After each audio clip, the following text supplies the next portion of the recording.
Once your poll questions have been created, it's time to incorporate them into your session or workshop. If you'd like to embed the polls in your PowerPoint slide deck as live content slides, you'll want to first install the Conferences.io PowerPoint add-in.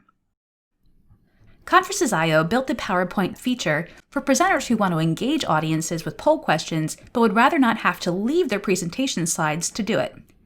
In short, we want Conferences.io to take polls we create and build live content slides for us to add to our PowerPoint slide decks.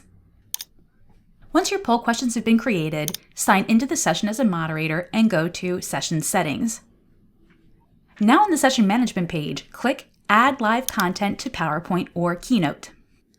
I'm on a Windows PC, so I'll select Windows PowerPoint.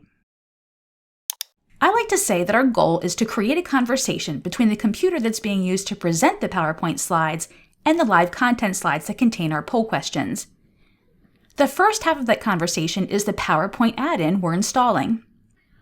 This is what will allow the computer to recognize our live content poll slides as something other than a regular PowerPoint slide.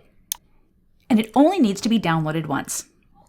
Click Download and Install Conferences.io PowerPoint add-in to open the page in our user guide where the most recent version of the app can be downloaded. Save the file to your computer, then open or unzip the downloaded zip file by double-clicking the file icon or right-click on the icon and select Open from the menu. Double-click the Conferences.io file to start the installation process. When the PowerPoint add-in has been installed, Conferences.io will appear in PowerPoint next to your Help tab.